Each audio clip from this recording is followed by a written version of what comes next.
श्री शिव महापुराण 11वां अध्याय शिवलिंग स्थापन।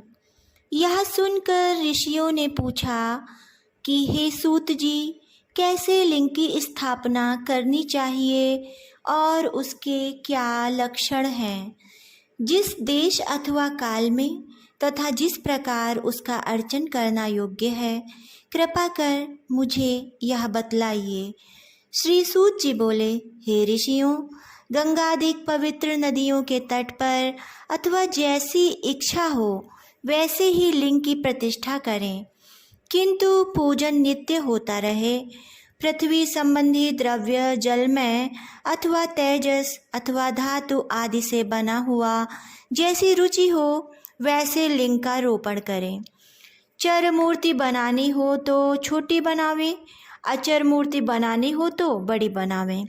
शिव जी के लक्षणों से संयुक्त सिंहासन पर मूर्ति को पधरावें। मिट्टी, पत्थर और लोहा आदि के सांचे से इन्हीं धातुओं का 12 अंगुल का लिंग उत्तम होता है। यदि इससे न्यून होगा तो न्यून फल देगा। अधिक अंगुल होने का दोष भी नहीं है। लिंग या बेर अथवा मूर्ति दोनों ही की पूजा शिव पद को देने वाली है। लिंग का स्थावर और जंगम यह भी 2 रूप हैं। स्थावर लिंग तरु, गुल्म, लता आदि हैं और जंगम लिंग कृमि, कीट आदि हैं। विद्वान जन स्थावर जंगम में इन्हीं को संभाल कर इनमें सुखपूर्वक अनुराग रखते हैं और इस प्रकार शिव की पूजा करते हैं। तथा कोई भक्त श्री शिव जी की गोद में श्री उमा पार्वती जी को बैठाकर उन भगवान की पूजा करते हैं और इस प्रकार के महालिंग की स्थापना कर उनको अनेक प्रकार से पूजते हैं। गुरु से जानकर स्नान, वस्त्र, गंध, पुष्प, धूप, दीप, तांबूल, नैवेद्य, अर्घ्य, तर्पण और नमस्कार आदि करें। इससे शिव पद की प्राप्ति होती है। लिंग चाहे मनुष्यों या ऋषियों द्वारा स्थापित किए गए हों, नए स्थापित हों या स्वयं प्रादुर्भूत हों, सबके उपचार की उपरोक्त एक ही विधि है। यदि कोई नियम पूर्वक शिव जी का दर्शन करता है तो उसे भी शिवलोक की प्राप्ति हो जाती है। पिसी हुई मिट्टी में गोबर मिलाकर अथवा कनेर के फूल, अनेक प्रकार के फल, गुड़, मक्खन, भस्म, अन्न या जैसी इच्छा हो उसे लिंग बनाकर उसकी पूजा करें।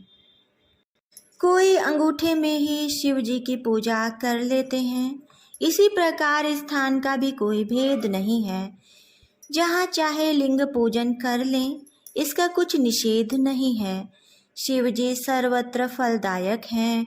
जो श्रद्धापूर्वक शिव भक्त को लिंग दान या लिंग मूल्य देता है उसे महान फल की प्राप्ति होती है। जो नित्य 10,000 प्रणव का जप करता है अथवा प्रातः संध्या दोनों समय जो 1,000 जप करे तो उसे शिव पद की प्राप्ति हो जाती है। ब्राह्मणों को पंचाक्षर शिवाय नमः के जप में प्रणव लगाना चाहिए तथा फल प्राप्ति के लिए गुरु से दीक्षा पूर्वक मंत्र ले लेना योग्य है। ब्राह्मण को नमः शब्द पहले बोलना या लगाना चाहिए और वर्ण मंत्र में नमः शब्द कहें। स्त्रियां यथाविधि अंत में नमः शब्द लगावें।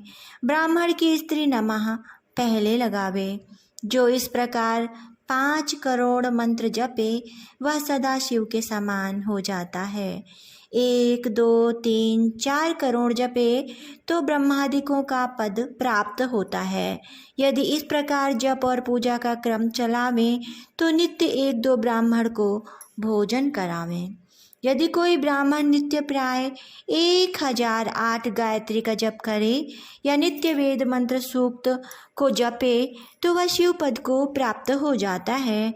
इसके अतिरिक्त और भी बड़े बड़े मंत्र हैं कि जिनके जपने और वेद का पारायण करने से शिव पद की प्राप्ति होती है। मंत्रों में जो मंत्र अपने को प्रिय लगे उसे ही जपें। यदि कोई ओम इस मंत्र को 1000 बार जपे तो उसके सभी मनोरथ पूर्ण हो जाते हैं। ब्राह्मण विद्वान को चाहिए कि वह आमरण शिव क्षेत्र में निवास करे। जहाँ कहीं भी मनुष्यों द्वारा लिंग पधराया होता है वहाँ 100 हाथ तक पुण्य क्षेत्र होता है। वहाँ जो भी पुण्य कर्म किया जाता है उसका 100 गुना फल मिलता है। और जहाँ ऋषियों ने लिंग पधराया हो वहाँ 1000 हाथ तक, और जो लिंग स्वयं निकले होते हैं वहाँ पर 4000 हाथ की दूरी तक शिव क्षेत्र माना जाता है तथा उसका पुण्य भी वैसा ही उतना ही अधिक होता है।